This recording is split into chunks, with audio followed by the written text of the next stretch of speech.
L'évangile du temps de la fin avec Pasteur André Boichi Moulendou. Bien-aimés du Seigneur à travers le monde et particulièrement au Congo, bonjour. Le Seigneur Jésus-Christ, dont je suis serviteur, m'a confié un message sur les conflits. Qu'est-ce que les conflits? D'où viennent les conflits et comment les éviter ou les résoudre?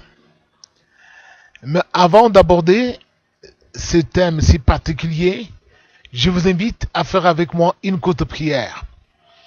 Grand Dieu, nous te bénissons, nous te rendons grâce de nous avoir accordé ce matin cette opportunité de venir en ta présence pour écouter ta parole de vie.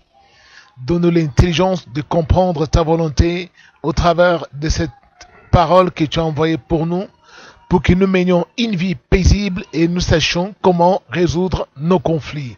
Au nom du Seigneur Jésus-Christ, Amen. Je disais donc que le Seigneur Jésus-Christ m'a confié un message sur les conflits. D'où viennent les conflits et comment les résoudre. Généralement, quand on parle de conflits, c'est quand il y a opposition entre un camp et un autre, entre une partie et une autre, entre une personne et une autre. Ces conflits peuvent provenir à partir de certaines mésententes de langage, des écarts de langage et des intérêts personnels. Mais avant d'entrer en profondeur, nous allons nous projeter dans la Bible. Voir un grand homme du nom de David. Parce que nous tous, nous voudrons ressembler aux grands hommes. Nous voudrons que notre destin soit similaire au destin des grands hommes qui sont décrits ou cités dans la Bible. En l'occurrence, David. Cet homme à qui Dieu a rendu un témoignage, un grand témoignage, en disant « J'ai trouvé un homme selon mon cœur et qui accomplira tous mes desseins. » Et Dieu dira même de lui « J'ai prêté du secours à un héros. » Entendre parler de David, c'était un homme qui était vraiment excellent aux yeux du Seigneur. Mais quel était le secret de cet homme? Dans le livre de 1 Samuel au chapitre 30, là, on peut lire, vous pouvez lire ce chapitre tout entier à la maison, on parle d'un peuple nommé les Amalécites. Ce peuple qui avait fait irruption en Israël et a capturé les femmes de David, les enfants de David et toutes les femmes des hommes qui étaient avec David, qui constituaient son armée, et les ont emportés comme des prisonniers dans leur pays. David, informé, alors que son armée n'était constituée que de 600 personnes, il s'était mis à la poursuite de ce peuple. Arrivé à un certain endroit, de ces 600 personnes qui constituaient son armée, 200 se sont retrouvés très fatigués pour poursuivre les fuyards. Alors, ils se sont dit, nous n'allons pas continuer à poursuivre ces gens, nous allons nous reposer ici. Vous autres, les 400, continuez. Ils ont refusé, comme ils se sentaient fatigués, ils sont restés. Quand David est parti, il a livré la guerre aux Amalécites. Il a délivré ses 2 femmes, ses enfants, et toutes les femmes de ses soldats et leurs enfants. Et il s'est même accaparé de tous les butins considérables qu'avaient amassé les Amalécites, et il est revenu. Alors quand il est revenu avec sa troupe, retrouver les 200 personnes qui étaient fatiguées pour poursuivre les fugitifs, parmi les gens qui l'avaient accompagné dans cette expédition, la Bible déclare qu'il y avait des méchants hommes et il y avait aussi des vauriens parmi ces gens-là. Et parmi ces méchants, ces vauriens, il y en avait qui ont élevé la voix pour dire non, nous ne pourrons pas partager, avoir la même part avec ceux qui étaient partis avec nous. Et ceux qui sont restés, qui n'ont pas combattu parce qu'ils sont restés se reposer, il n'en sera pas question. C'est alors que David intervint et dit, non, mes frères, qui vous comprendra dans cette situation?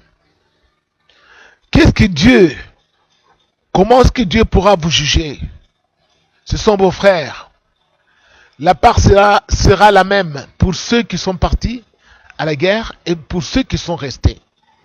Et la Bible dit, quand vous lisez en cet endroit, que cela fut une règle de droit à partir de ces jours dans tout Israël. Quand vous lisez les Écritures, on vous dit que David ne s'était pas arrêté là.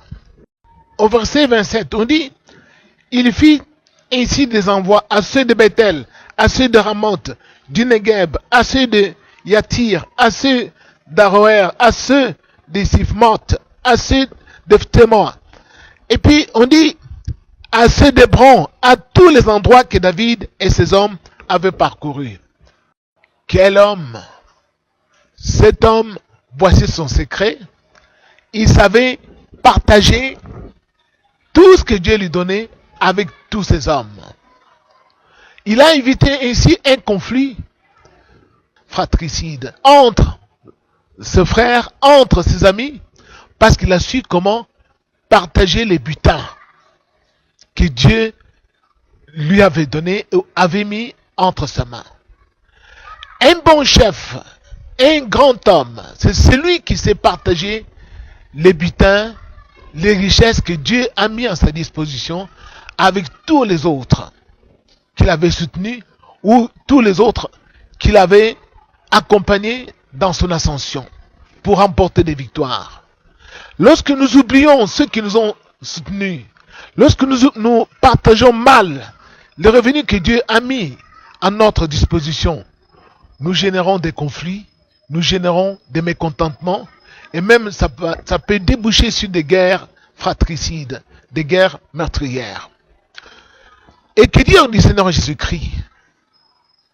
La Bible nous enseigne, par la bouche de l'apôtre Paul, que Jésus-Christ est né de la postérité de David, selon la chair, mais déclaré fils de Dieu avec puissance par l'esprit de sainteté. Le Seigneur Jésus-Christ est arrivé.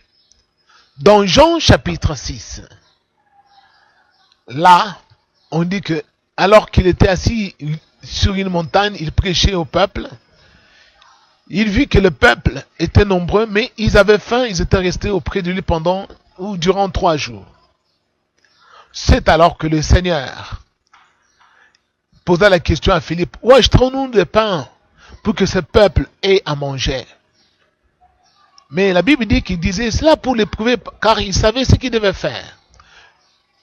C'est alors qu'André prit la parole et dit, mais il y a ici un jeune homme qui a 5 pains d'orge et 2 poissons. Mais qu'est-ce que c'est avec tous ces gens? Ils sont tellement nombreux. C'est alors que le Seigneur dit, faites-les asseoir. On fit asseoir tout ce peuple. On dit qu'il y avait 5000 hommes, sans compter les femmes et les enfants. 5000 hommes. On les fit tous asseoir sur l'herbe. Le Seigneur prit le pain, rendit grâce au Père et il donna à ses disciples pour qu'ils puissent distribuer. Il fit de même pour les poissons. Et il est écrit qu'il en donna autant qu'ils en voulurent. Tous ces gens ont mangé, ils se sont rassasiés. Et à la fin, le Seigneur ordonna à ses disciples de ramasser tout le reste. Et quand on a ramassé, on a compté 12 paniers remplis de pain qui étaient restés. Souvenez-vous ce que le Seigneur a fait. Le Seigneur, quand il a appelé ses disciples, il en a établi 12 comme apôtres, du nombre des 12 tribus d'Israël. Quand vous faites une lecture ou une étude approfondie de ces 12 apôtres, ils n'étaient pas d'une même tribu de Juda à laquelle appartenait le Seigneur. Ils étaient des tribus différentes. Mais, par exemple, Pierre, qui était de Ruben, il y en avait qui étaient d'Issachar, il y en a qui étaient des Nephtali, il y en avait qui étaient des Benjamin, des Lévi. Mais tous, il les a établis pour qu'ils soient à son service, au nombre de 12, pour représenter les 12 tribus. Et quand il a multiplié les pains et les poissons, il n'a pas dit, où sont les gens des tribus de Juda qui se lèvent parce que moi j'appartiens à la tribu de Juda et qu'ils mangent en premier. Non. Il a donné les pains à tous de la même façon. Il a donné les poissons à tous de la même façon. Pourquoi les 12 apôtres et pourquoi les 12 tribus? Parce que Dieu agit dans l'unité. Bien-aimé peuple congolais. Dieu agit dans l'unité. Dieu est un Dieu unique. Parce que Dieu, quand il nous met ensemble avec une multitude de tribus, Dieu voudrait nous voir unis. Lorsque nous sommes unis, nous serons forts. Lorsque nous sommes unis au nom de Dieu, Dieu sera parmi nous. C'est pourquoi l'apôtre Paul, lorsqu'il a enseigné, il a dit, dans le livre de Galates, au chapitre 3, il a dit, tous ceux qui ont été baptisés en Jésus-Christ ont revêtu le Christ. Il n'y a plus ni grec, ni juif, il n'y a plus ni libre, ni esclave, il n'y a plus ni homme, ni femme. Nous sommes tous un en Jésus-Christ. Lorsque nous avons l'unité en nous, acquise au prix du sang de Jésus-Christ qu'il a versé sur la croix, parce que lui nous a pardonné nos péchés, nous aussi nous devons nous pardonner les uns les autres, nous devons nous pardonner nos fautes, parce que lui est mort pour nous, nous aussi nous devons nous faire des sacrifices pour les autres. C'est alors que l'unité va nous aider à surmonter les obstacles, à bouter hors de nos maisons, hors de nos frontières, les ennemis. Pourquoi? Parce que nous sommes unis dans l'amour parfait, l'amour de Dieu. Bien-aimés du Seigneur, si vous voulez être un grand homme sur la terre, vous devez savoir que pour bannir les conflits parmi les hommes, vous ne devez pas vous accaparer toutes les richesses par vous-même. Vous devez savoir partager, comme on dit en un langage vulgaire, renvoyer l'ascenseur. C'est-à-dire s'occuper même de ceux qui sont au plus bas de l'échelle. Parce qu'il ne suffit pas, ou bien il n'est pas dit que tout le monde doit être soit chef pour vivre heureux, ou tout le monde doit gouverner pour vivre heureux. Il appartient à ceux qui gouvernent de s'occuper même de ceux qui ne gouvernent pas. Et c'est cela la loi de Dieu dans la Bible. David l'avait compris si tôt, et c'est pourquoi il était devenu roi. Il a été le plus grand roi de tous les temps. Pourquoi? Parce que il savait partager ce que Dieu lui donnait avec les autres. Et c'est lui qui a jeté les fondements de la construction du temple de Jérusalem. Parce qu'il savait partager ce que Dieu avait mis à sa disposition. Bien-aimés du Seigneur, vous qui me suivez ce matin, pourquoi le Seigneur envoie ce message? Le Seigneur envoie ce message pour que nous sachions que tout a déjà été résolu dans la Bible. Jésus-Christ a montré cet exemple. Et les hommes qui avaient mangé, qui étaient rassasiés, après avoir mangé et rassasiés, ils sont venus, ils ont dit, voici vraiment le prophète qui devait venir dans le monde. Et ils ont cherché à l'élever comme roi. Mais hélas, le Seigneur n'était pas venu pour être roi dans la chair. Il s'est échappé, il est parti. Vous voulez que les gens disent, voici vraiment un chef qu'il nous fallait. Voici vraiment un gouverneur qu'il nous fallait. Voici vraiment un ministre qu'il nous fallait. Voilà l'exemple à suivre. Si vous voulez que les hommes vous portent au nu, au firmament, il faut savoir partager, mettre à la disposition même des plus faibles, même de ceux qui n'ont pas pris part avec vous, les richesses que Dieu a mises à votre disposition. C'est alors que vous allez consoler tous les cœurs qui sont froissés, tous les cœurs qui sont angoissés, et que même les hommes les plus vils qui sont parmi nous n'auront rien à dire. Il ne faut jamais écouter les méchants, ni les hommes vauriens qui sont avec nous. Il y en aura toujours. Mais prenez conscience que Dieu est un indivisible. Dieu n'agit pas dans la division et l'exclusion des autres. Que le Seigneur vous bénisse. Bon dimanche. et à la fois prochaine. Merci beaucoup.